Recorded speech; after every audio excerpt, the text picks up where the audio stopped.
Si Rosebert Makasasa Wopan, Pilipino, nasa 8 gulang at ininirahan sa Taguig City. Matapos na makapanumpa ng naayon sa batas, ay nagpapahayag at nagsasalisay ng mga sumusunod. Personal na impormasyon at pinagmulan ng trabaho. Ako ay dating enlisted personnel ng Philippine Marine Corps. Pagkat pumasok ako sa perbarong sektor bilang security professional. Ako ay naging dating empleyado ni Ginoong Elizalde Esco, nakilala rin sa tawag na Boss ESC o Boss Saldi. Nagtrabaho ako bilang personal assistant at security consultant ni Ginoong ko at ng kanyang pamilya. Ang aking panunungkulan kay Ginoong ko ay nagsimula noong December 4, 2023 hanggang December 2025. At pagkatapos ng kontrata ng marami sa aming mga kasamahan, bagamat ang ilan ay natapos noong Disyembre 2025, ako ay kabilang sa 18 dating empleyado na lumagda sa pinagsamang sinumpaang salaysay noong Pebrero 23, 2026. Kasama ko sa hanay ang iba pang dating enlisted personnel ng Philippine Marine Corps at magkakasama kaming nagsilbi sa ilalim ng security organization ni Ginoong ko. Bilang bahagi ng aming regular na tungkulin, kami ay inuutusan na mag-escort sa mga trusted executive assistant ni Ginoong ko tuwing sila ay magdi-deliver ng pera. Ang mga executive assistant na madalas naming samahan ay sina John Paul Estrada, Mark Tiksay, Joshua Cano at Kirby Paharilyag. Sa loob ng aming grupo, ang operasyon ng paghahatid ng pera ay tinatawag naming basura at may katunayan po kami dito. May screenshot po kami ng message po na talagang basura po ang tawag namin sa pera. Later on siguro ipakita namin sa inyo. Example po ng yung nasamahan ko pong Hello. Example po nung nasamahan kong delivery kasama po si Top Orly Gutesa po, yung unang lumabas sa amin, is noong December 2023, nag-deliver po kami ng 52 na maleta po, halo-halo po yun. Sa 42 McKinley Road, bahay po ni dating speaker. Kasama ko rin po doon sila Bernard Gumban, Romel Galapon, Cecilio Laroder at si Top Benny Bolontati po.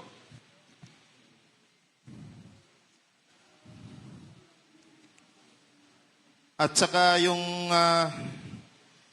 isa pang nasaksihan ko po ay yung pagpunta po ni Secretary Amina Pangandaman sa Horizon Home na kumuha po siya ng 2 maleta. Inutusan po kami ni John Paul Estrada po. Kami dalawa po ni Sarge Tube. Binaba po namin galing sa 56th floor. Papuntang basement 2 or 3 po yon. Then kinarga po namin sa sasakyan ni Secretary Amina Pangandaman yung 2 small or medium size ng maleta po. At saka kasama rin po ako sa lakad po ng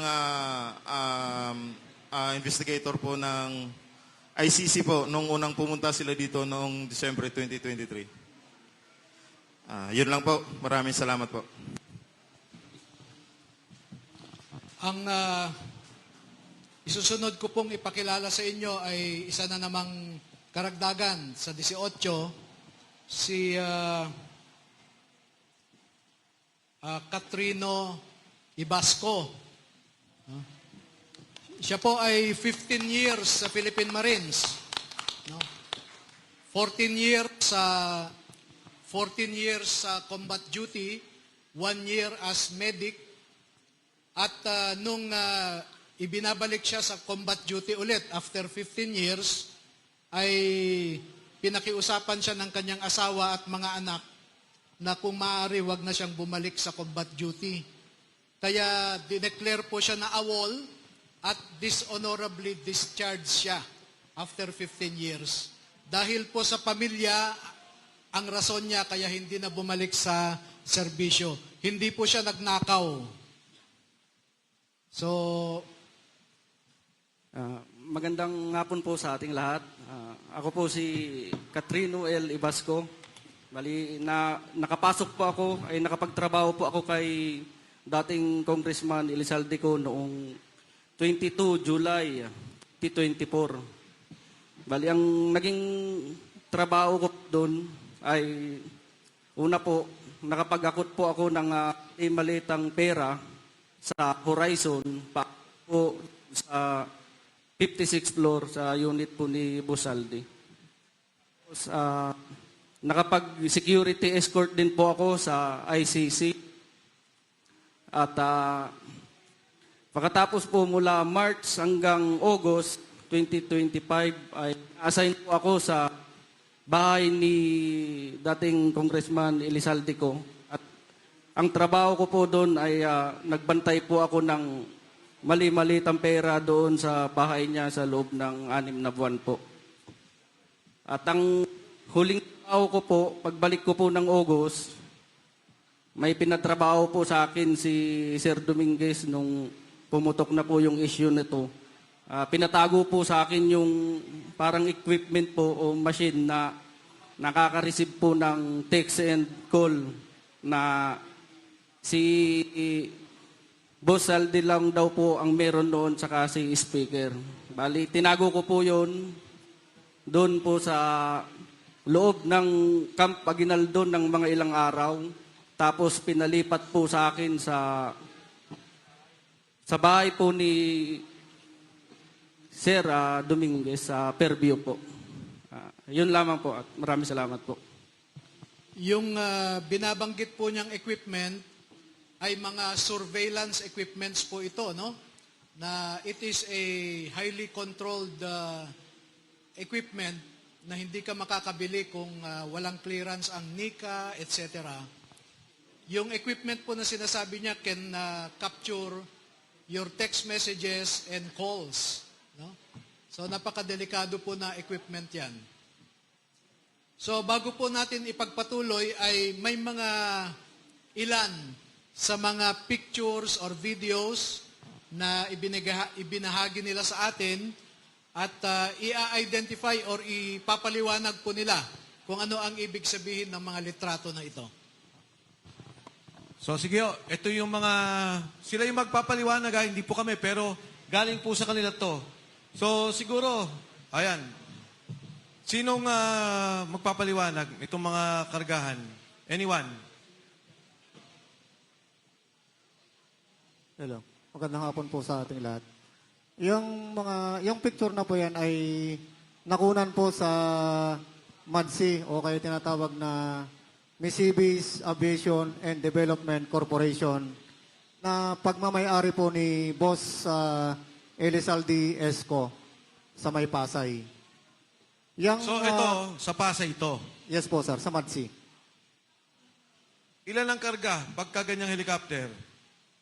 Kaya sir ng mga 10 to 15 maleta sir. Depende po sir sa kilo eh. Kaya nga makikita nyo po, kinikilo po yan sir eh.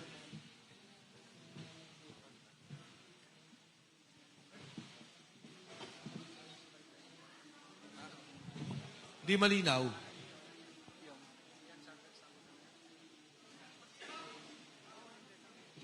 Yan po ay yung aming kasamahan sir na pilit nilang iniipit noong siya po ay naglilingkod kay Boss Saldi. Kaya pinilit niya pong umas dahil ginigipit po siya. At nakatunayan po,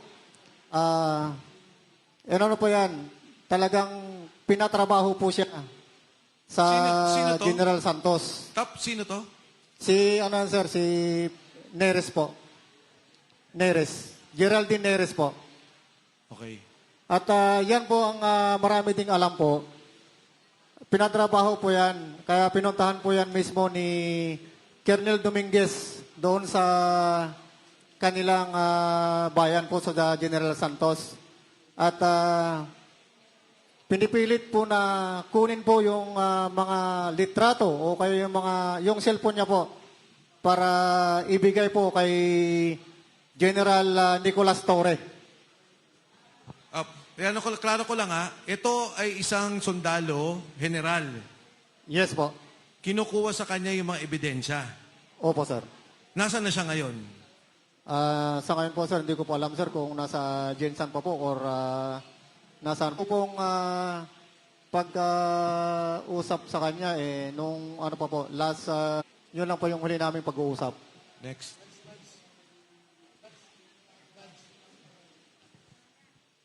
Sabihin mo kung ano yung building. Kung ano yung... Ayan, yan.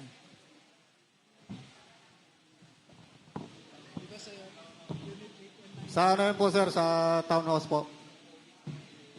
Unit 8 and 9. Yung bahay po na nakalagay dyan ay Unit 8 and 9, Polo Club Townhouse sa Forbes Park.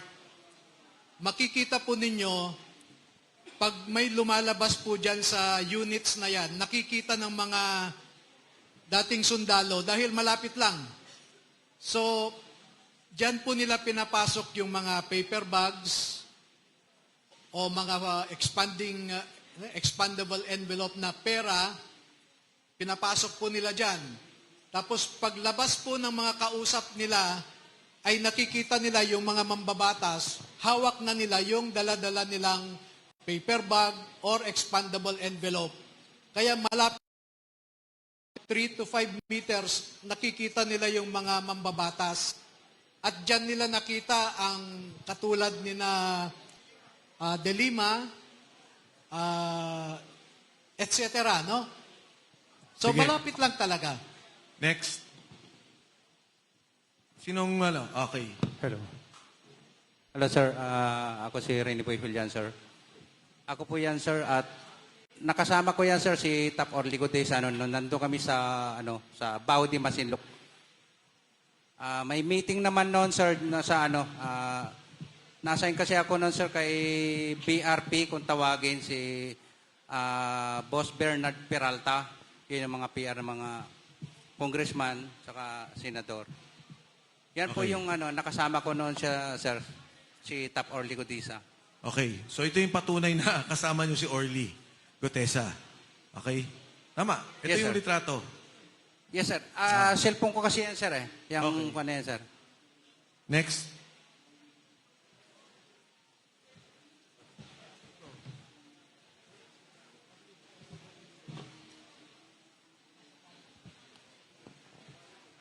Yes, magandang hapon po sa lahat. Ako po yung nakaputi na nasa picture, yung umiti. Bali, nasa EDSA Shangri-La kami niyan. Bali, may mga kamiting yung mga boss doon. Yan ay pagpapatunay na naging kasama namin at naging matagal naming katrabaho si Master Sergeant Orly Gutesa. Maraming salamat po. Yung nakaitim, yun si Master Sergeant Orly Gutesa. Tapos itong naka-brown, yan si Sergeant Julie Cadjao. Then yung naka-red, yun si Sergeant Holian. And then nakaputi, ako naman. Yun na po, maraming salamat. Thank you. Oh, ano tong picture na to? Yan, ako po ang kumuha niyan, sir. Ako po ang kumuha niyan. Yung nakaputi po dyan, membro po yan ng ICC po. Yung nasa gitna po. ICC investigator po. Atas muna. Nawala. Okay. Ano to? Bakit nyo kasama? Saan to? Yan yung unang dating nila, sir, December 2023. Nag-iikot-ikot sila sa Makati, sir, eh. Maalala ko nga yan, sir, bumili yan ng libro ng Philippine Law, yung ICC investigator po. Alam mo yung pangalan? Maalala ko, sir, si Robin Croft, ang ano niya. Kasama din nila Chantal Daniel, sir. Next. Ito, kanino to? Ito, sir, yung accommodation nila sa baba ng mga ICC investigator sa Setarens, Makati po yan. Meron pong kapihan dyan sa baba ng Cetadines Makati. Anong tawag doon? Nakalimutan ko. Basta dyan po lagi silang tumatambay, sir, pagkatapos ng mga activity po nila. Yung tatlo. Yan yung tatlo, sir, na babae, ICC investigator po yan. Yung nasa gitna po, yung umiinom, si Chantal Daniels. Malala mo kung anong year to? 2023 po, December din. Next. Ayan. Ayan po si Chantal Daniels po. Sinusundan po kasi namin siya noon eh. Advice din po ni Mark Tiksay na kahit ayaw nila, sundan po pa rin namin. Naglalakad-lakad sila sa Makati po. Kaya na, as proof po na nag-ano kami ng duty namin, ginagampanan namin, sinisekreto ko pong kuhaan na picture, tapos sinesend ko po sa group chat namin. May kasama ka ditong kasama mo sa security? Yes sir, si Master Sergeant Romil Galapon, si Sarge Laruder po. Kasama ko noon. At saka si Sarge Gamboa po. Next. Yan naman po, mayroon po kasing marketplace doon sa malapit po sa Cetadines. Pumunta po sila doon. Then nakuhaan ko rin po ng picture. Yung dalawang lalaki po, kasama rin po yan nila Chantal Daniels. Sarge, ilan sila nung nandito? Kasi may babae, may lalaki kang tinuro kanina eh. Maalala ko sir, nasa mga 7 sila, 8 sir, na investigator po na dumating. Magmula airport, sundo, hanggang sa pag-alalay, kayo kasama. Yes sir, araw-araw po yun. Kotse, inyo. Yes sir, kotse po ni Salto. Kung maibalik nyo po kanina doon sir, may ginamit po kaming dalawang, sige pa po, pabalik, yan po. Yan po ang ginamit namin pagsundo. Ito po yung Escalade na puti, bago pa po yan noon. At saka itong GMC na black po, bago rin po yan noon.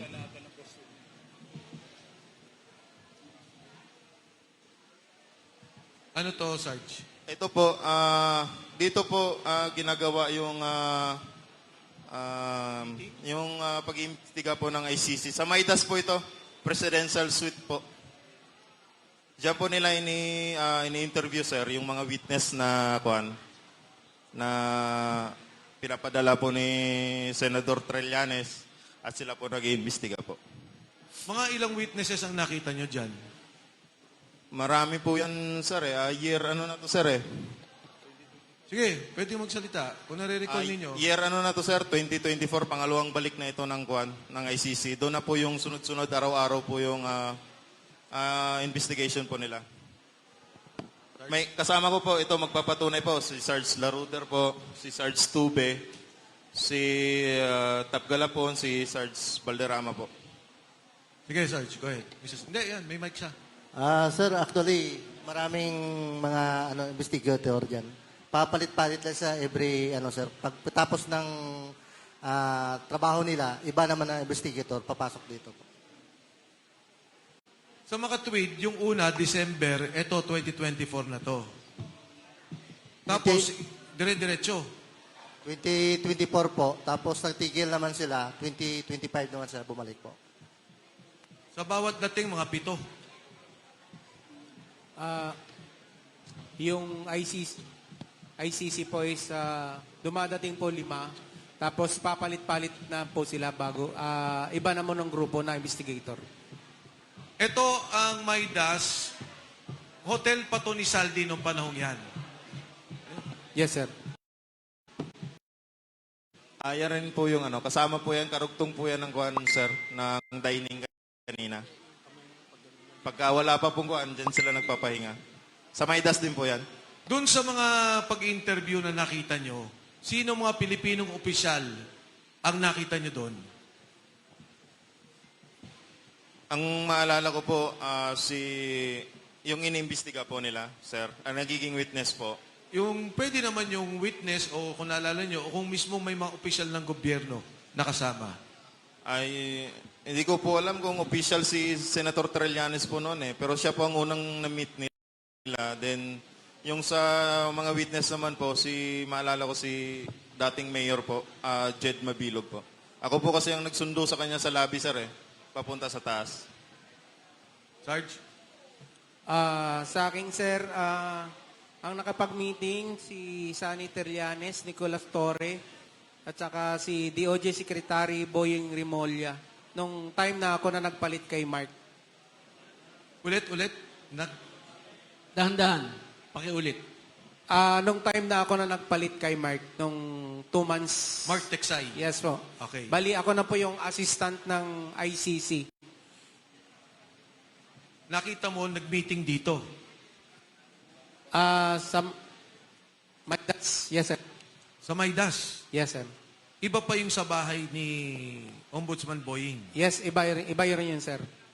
Then, miniting din namin yung pumatay kay Kian doon sa Bilibid Prison, yung 3 pulis pa. Kasama yung ICC na ang direct contact namin is si Senator Trillanes.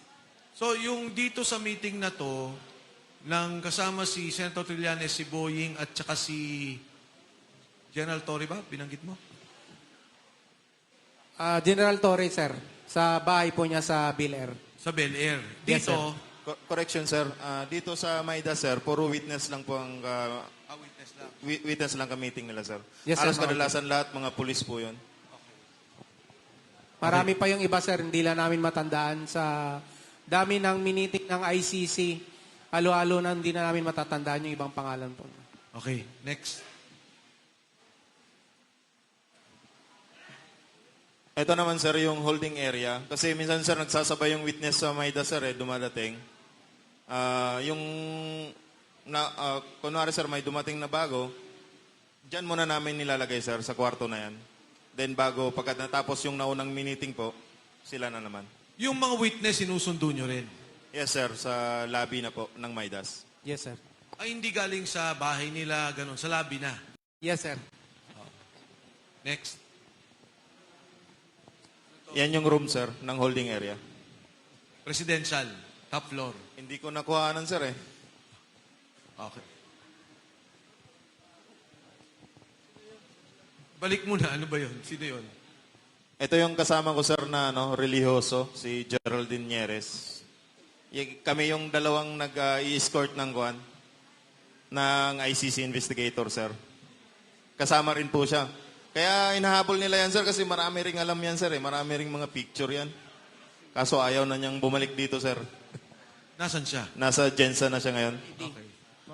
Next. Ito, sir, yung pagpunta namin sa Bucor. Kasama yung mga ICC investigator po. Nare-recall nyo sinong pinuntahan? Ang maalala ko lang, sir, yung head ng Bucor, sir, eh. Sa may... General Katapang siguro, sir, yung kamit nila noon. Kasi nandun sila sa parang may lumang bahay doon, sir, na exclusive lang sa official, sir, eh. Doon sila nag-meet. Next. Ito, sir, yung mga kasama kong driver. Itong team leader namin, sir, police active police po yan. Sino si siya? Sir Bermundo, sir. Siya yung nagdadala sa amin, sir, na tropa, na siya nagdi-detail, sir, sa pag-i-escort ng mga ICC investigator po. So, active siya ngayon? Yes, sir. Oo, sir. Ito yung time, sir, na sinundo namin yung ibang ICC sa VIP parking ng NAIA 3 po.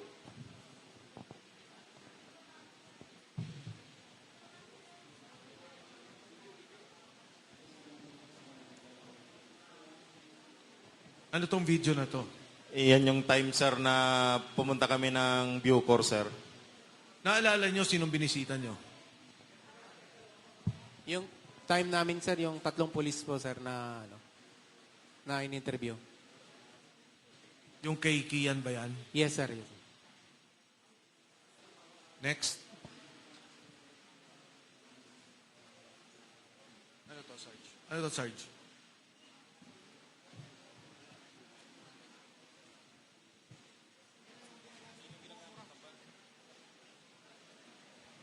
Yan po, sir, yung minsan, sir, na ginagamit ng mga mali-malitang pera na tinatawag naming basura. Ito ang isa sa mga, ito ang parating yung gamit. Yes, sir. Minsan, sir. Ilan ang nilalaman nito? Minsan, sir, 20. Bulletproof. Yes, sir. Ilang beses nung ginamit pag-deliver kay speaker? Madalas, di ba? Maraming beses po na yan, sir. Hindi na po mabilang, eh. Sarge? Yes, sir. Ilang beses sa public balik yan sa bahay ni former Speaker Romualdez, sir. Next. Yes, sir. Kasama rin yan, sir. Yan yung dinadrive ni Wabay na, sir.